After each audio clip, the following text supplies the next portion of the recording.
What if you can turn your passion into your profession? Welcome back to the TrailBLAZER Pod. I'm your host, Faye, and each week I bring you stories of Jewish women who are paving bold paths. This week's guest is Yael, founder of Penny's Dance Studio. Yael's dream came to life when she chose to take ownership of her career, with limited resources but unwavering passion.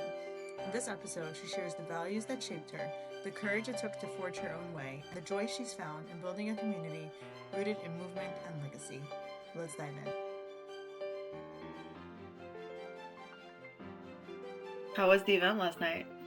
It was really cute. So let me start there. Just curious, like what drew you to join Female Founded? Because I went to their last event. I love what they're doing. Big supporter. And then I asked you to come on the podcast, and then the next day they posted that you're their new like.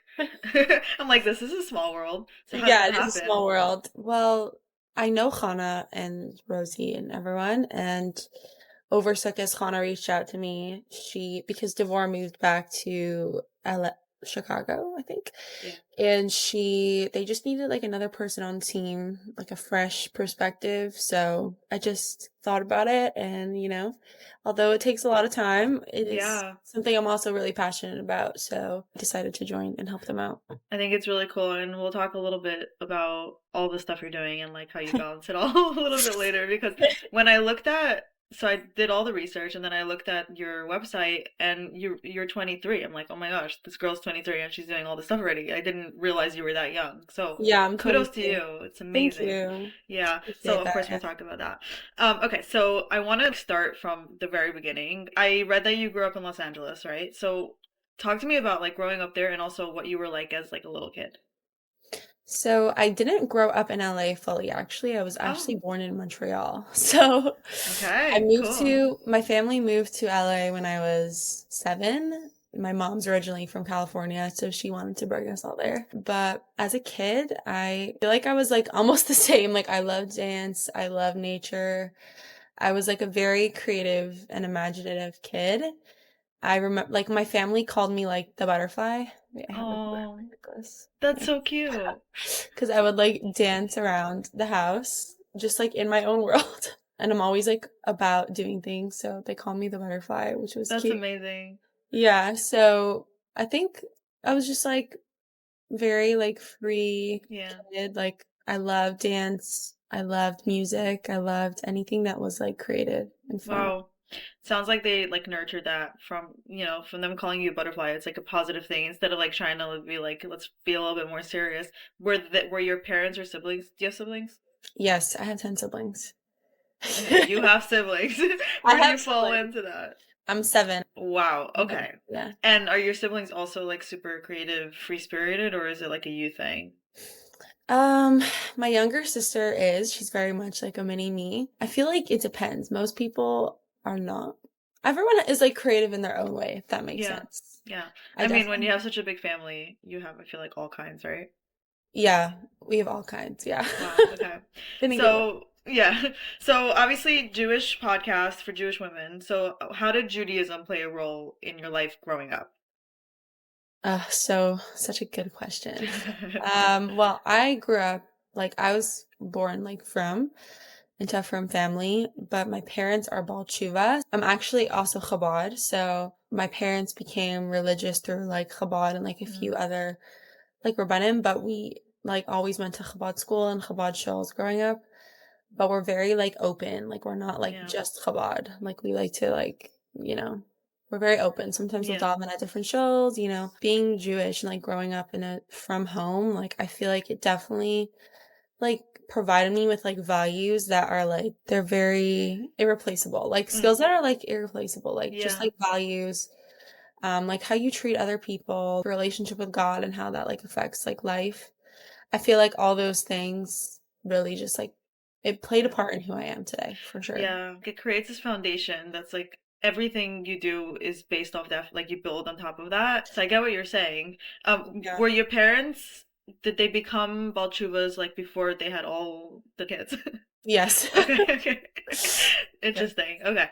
So, and I love that you kind of, it's interesting. I like that background because then you created something, obviously your dance studio, and it's for Jewish girls and women, right? And I think Yeah. it's really cool how you kind of took that into your adult life and your career.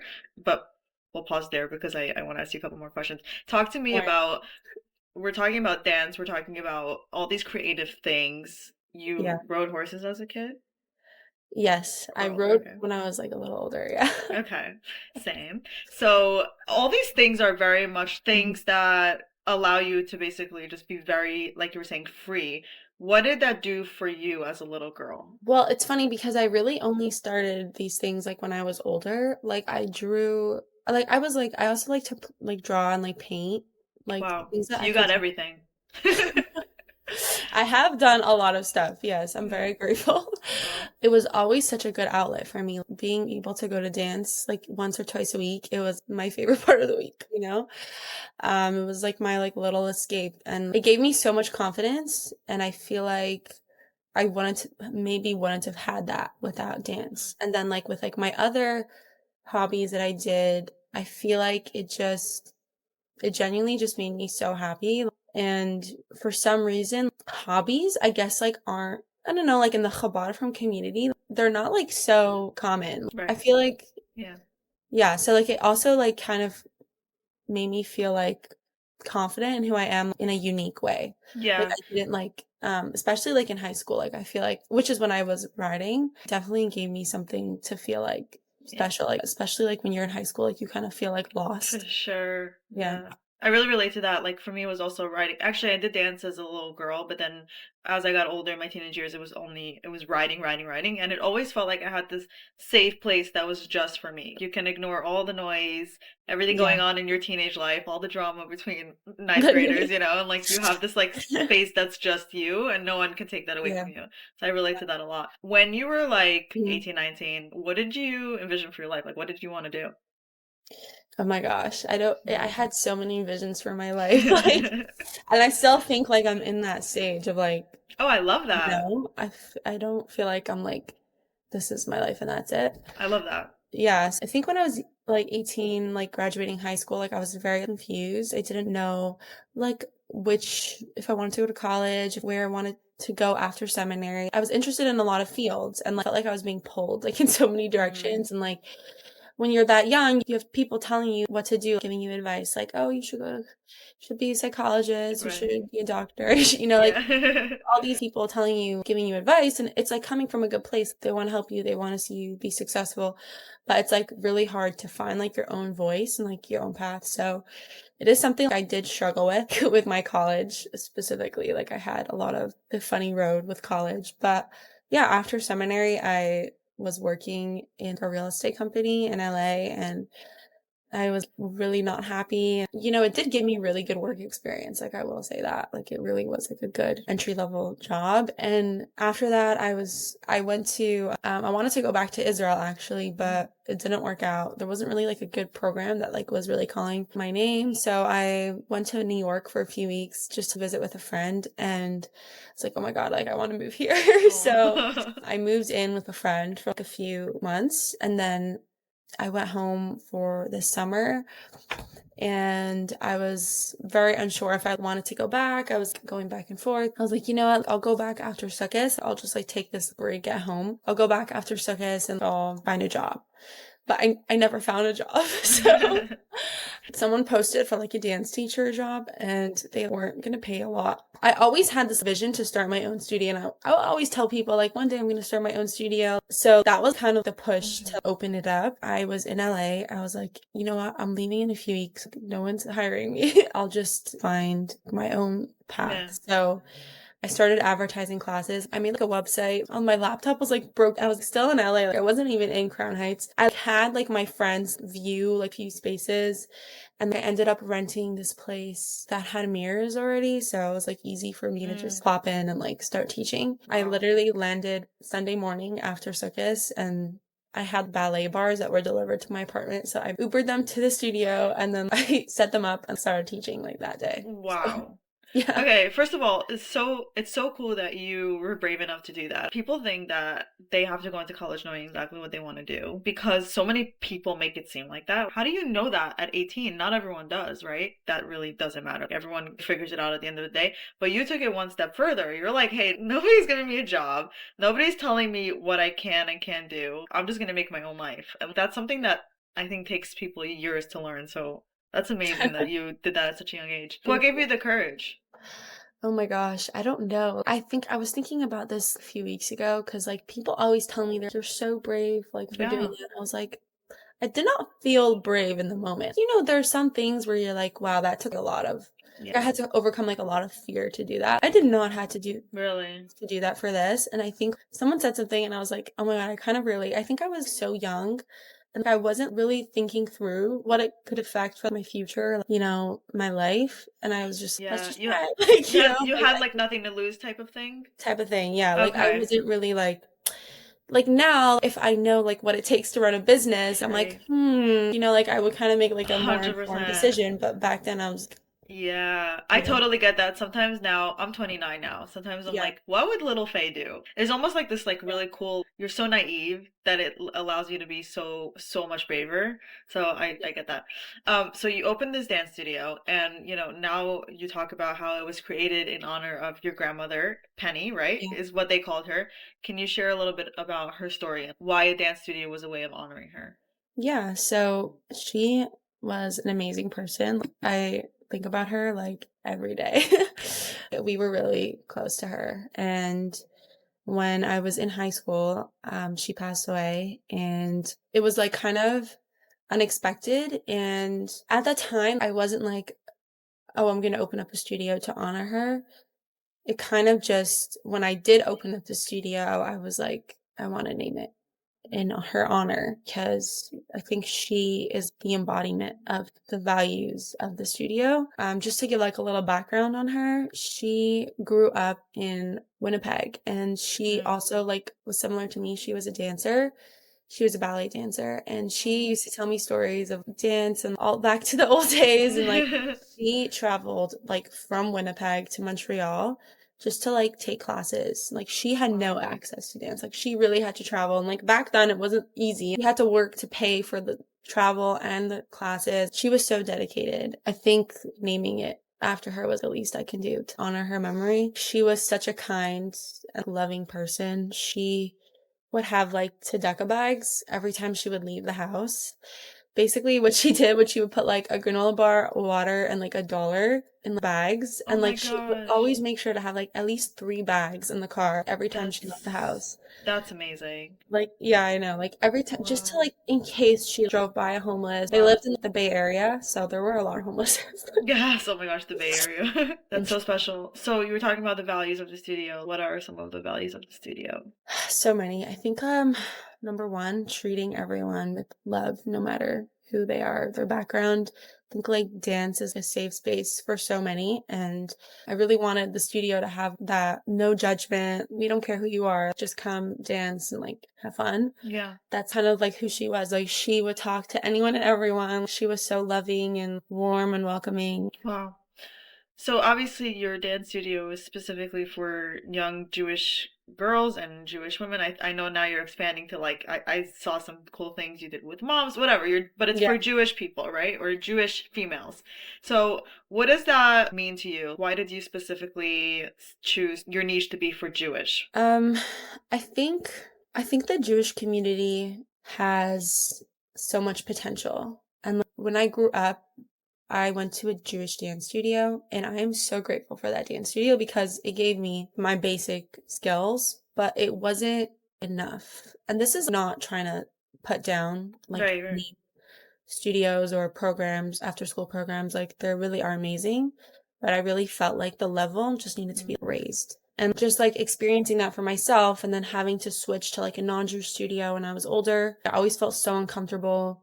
And I was older than the little kids. It wasn't like ideal. So I always wanted to give girls the Yeah. chance to get better at their skill. And I feel like Jewish women, we're so connected to our femininity and like our role as a mother in the house. But I also feel like there should be more of an emphasis on our creativity and our passions and our talents and nurturing those talents and saying, you have the potential, let's reach that potential. Mm. And I think for some reason, like a lot of people don't even think they deserve to go and study and be amazing at their skill because they feel like pulled in so many other Right. directions. It's like, why am I putting so much time into this if I'm not going to be a professional dancer? But I really think that it's important to show girls and show women that, you can Yeah. be good at what you are doing. Yeah, I think that's a very relatable thing about why would I put time into this if, Mhm. let's say I take a 20-year-old and we'll just use horseback riding Mhm. as an example because that's what I know. And they're like, why would I put, Mhm. time into this every single week if I didn't start this as a young girl and I'm not going to take professional or I'm not going to compete because Yeah. whatever. And I think it comes down to putting in the work. It's not really about the result. Like it's not about doing the performance or doing the competition. It's like putting in every single week that time for you, allowing yourself Mhm. to work on something that you're passionate. And I think that's what people forget. It's like it's about the journey. It's not really about the destination. I think with Yeah. sports and then dance and all the creative stuff. Do you agree? Mhm. I really like that. Yeah, I do agree. It's like an analogy for life. Like it's Right. not about that. There's no end goal. Like it's about your day to day. It's about Yeah. being happy in the day to day. And And giving yourself an outlet just helps you with yeah, everything else in life. Yeah. yeah. Um, you're a business owner, right? You're a small business owner, you're a founder of something at a really young age. So I want to ask you some questions about that because what were some of the early challenges when you were first getting this off the ground? And did you expect it at all? Oh my gosh, so many. Anything financial. I am so bad with like numbers. I mean, like math, I'm fine, but when it comes to like organizing numbers and accounting and all that stuff, like, oh Crunching my the numbers. gosh, Yeah. crunching numbers is not for me. Yeah. So I think that was like a big challenge and something I'm still like learning every Yeah. day more about. Another thing that was really unexpected was, I don't know if this makes sense, how much stuff will go wrong, if that makes sense. That makes too much sense. Yeah, like Yes. every day, Yeah. there's something new every day. And at some points it could be like exhausting because it's like, oh my God, another thing. Come on, like Yeah. one day, please. But I think that's another thing that I had to learn. But you know what? Did give me a very good skill set of thinking under pressure, like fast. Okay, we have to like get this solved. So I feel like Yeah. that it was good. It taught me a Yeah. lot. You're kind of alluding to my next question. When you started this, how old were you? 19, 20? I was 19. Yeah. Yeah. You kind of grew up with this, right? You became a business owner at the same time that Yeah. most people are figuring out their life. What do you think it taught you as a young woman that you wouldn't have figured out otherwise? Like imagine you had a 9 to 5 job. How different would that be for you? So different. Oh So my God. different, right? Oh my God. Wow, that's a great question. Something like I don't think about often. The first thing that's coming to mind is my relationship with God. Interesting. Okay. I feel like it wasn't easy. Like it's not, I'm sure like it's not easy owning a business and it's not like I should have given up a long time ago. Like if you were to look at like the back end, like it doesn't Right. make sense why I kept going. But I think it challenged my relationship with God in so many ways because I had to work on like my trust and my amuna. And I don't think I would have like the connection I have with Hashem today if it weren't for Interesting. that. Yeah. Wow, it's a beautiful answer. Do you feel like it also helped you learn how to believe in yourself as well? Because, you know, like why didn't you give up, right? You could have someone you're like on paper I should have, so why didn't you? Oh my God. Sorry, we're getting Yeah. into like a therapy session. No, I love it. Um, wow. I think it did, and it does every day. Like it does force you to believe in yourself, and it forces me to believe in myself every day. And it's definitely something I struggle with, which is interesting. Like you wouldn't think that from the Mhm. outside. Like you would see like, oh, this girl like has like a huge business that she's running. Like, She knows what she got it. Yeah. yeah, Yeah. no, I mean, You when got I, it, but you might not feel that yet, like right. inside. Yeah. Yeah, and I think that is definitely still in progress. Like Yeah. I'm not there yet where I want to be, Yeah. but I definitely feel like it forces me to believe in myself every day because it's Yeah. like putting these goals on a paper, asking these people to sign up, pay money for Yeah. classes for my service, my product, and you have to believe in it. And if you Right. don't, they're not going to believe in it, and the Right. world's not going to believe in it. So, Such a good point. Yeah. I feel like with that, you're always catching up because as you get to the point where you want to be now, your business is already going to have goals 2 steps ahead, right? Because your business and you are evolving at the same time. And I think that's called growth. Kind of like we just talked about, it's not about the end goal. Like it's about constantly becoming better and figuring out your stuff. Yeah, I like that a lot. I've never heard it that way. So thank you for sharing. I love it. So you're a business owner, you're 23, you're also in school. Okay. I want to start by asking you, and now you're part of the female founded team, and I'm sure many other things in life. First of all, how do you feel about the word balance? Balance is everything. Okay. I think, yeah. Okay. How do you balance it? I think the most important thing is compassion on yourself. For some reason, I navigate towards negative self-talk. I think a lot of people can relate to that. Yeah, for sure. So I have to catch myself being like, no, this is like not, it doesn't need to be perfect. You don't need to always be working. Like sometimes you need a rest, you know? Yeah. So I think 1, being compassionate on yourself. And 2, bringing it back to Judaism, something that really helps me is remembering that where you are now and everything that's in your day you want to accomplish. And let's say you don't accomplish everything, but you know what? That's what was meant to be today. And you know what? That's so comforting to me because it's like Hashem didn't want anything else to happen. Anything else that I did today, that's all he wanted for me. Yeah, So. but at the end of the day, it's not always going to work out the way you want it to, and you're not always going to be given the time or the ability to do all of that. But as long as you did your best, then you have to, this is the part I'm really bad at, is sit back and be like, I did my best. Like, and this is what it is. I think it's amazing that you're figuring that out already. How to be a little bit kinder to yourself because you did do your part. It's one thing if you didn't, right? Yeah. And I think also it is important to remember that when you don't, someone told me recently, it was like kind of like eye-opening to me. It's so simple, but every day you wake up, Hashem gives you the strength for that day. Otherwise, you wouldn't be here. Hashem believes in you. Hashem wants you to be here. He has a mission for you. And when you don't live up to your own expectations of yourself, you don't need to talk bad to yourself. You just need to learn from your experiences. You know what I mean? That's what I like to remember. It's like, okay, today I didn't go on a run this morning, but you know what? That's fine. Tonight I'm going to think, why didn't that happen? Like maybe I didn't sleep enough the night before. Maybe, I need to go to bed earlier, shut my phone off. It's like, it's all a learning experience. Yeah. And like, instead of like looking at it from like a negative self-talk, it's better to look at it from like a, how do we like get there, Yeah, like really reframing it in our brains. Yeah, seems so simple, but are so hard to actually implement and like something you have to work on, right? In one of your posts on Instagram, you were talking about burnout and how like you're very passionate about basically preventing burnout. And so I'm curious, when did you experience your own version of that?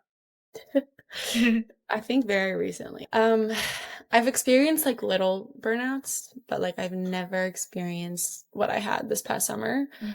So I had a recital for the end of the year show, and straight into that, there were so many responsibilities put on my shoulder and expectations in like so many different areas of my life. I was moving.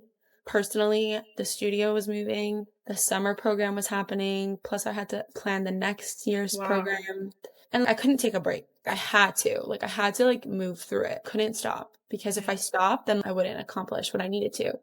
I wouldn't move. Like I had to. It was like I was put in this really like intense few months of nonstop work.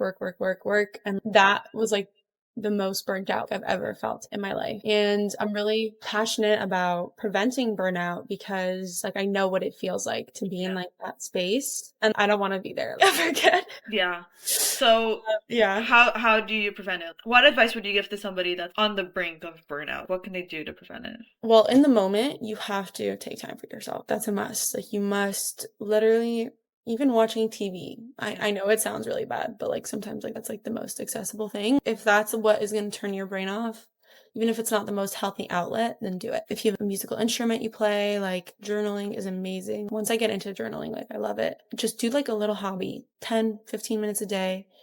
amazing. Another thing that's really amazing is going outside first thing in the morning. Literally, it doesn't even need to be 10-minute walk. Walk around the block. I'm telling you, it will change your whole mood for the day, and it will Yeah. make you feel like, oh my God. And then like once you do those little things, you can add in a little more, like do a little more exercise. And like exercise is literally magic for your body. Like Hashem really knew what he was doing there. It makes you feel like you can do anything. And then I mean, it makes sense. You have a dance studio. yeah, literally. And then once you take care of yourself like a little bit, I think then the next step is looking at how can we prevent it from happening again. Yeah. You know, for me, how could I have planned my life better where I didn't end up in the situation where I had to do everything at once, you know? But again, it goes back to all these things that we go through as business owners, as founders, whatever. Hopefully you go through it, it's hard, and then you learn to prevent it again, right? And you almost don't know how to prevent it unless you go through it once. It's like failure, right? How do you learn to correct if you don't experience it, right? Oh my gosh. I love failure. I think it's you amazing. have to as a business owner. If you're a business owner and you can't handle failure, that's a really big problem. And I think sometimes personally, like so besides this, I run a company, but I was very like adverse to failure. Again, like I'm very hard on myself. I'm also like a perfectionist. I think a little part of every one of us, I don't think we would put ourselves in a situation if we didn't know like deep down, like we could do it. You know, even if we are so scared or we're so unsure if it's the right path, I think if you did it, somewhere deep inside of you knows you can achieve it. Yeah. Just like seeing everything I've went through to get to this point is a good reminder. Yeah. Yeah. It's funny because then like my little negative self-doubt is like in the back of my head. It's like, okay, I'm at this point, but it's not how I imagined it to be necessarily. You have this like vision, and if it's like not that vision, then is it right? even You're always measuring it against what you dreamed it would be. But I feel like that's what makes it unique. Like it happens the way it's supposed to happen, but it's just about matching up your expectations with reality. Maybe something better comes out of it eventually, you know. Right. But I get it. I think it's so natural to go there.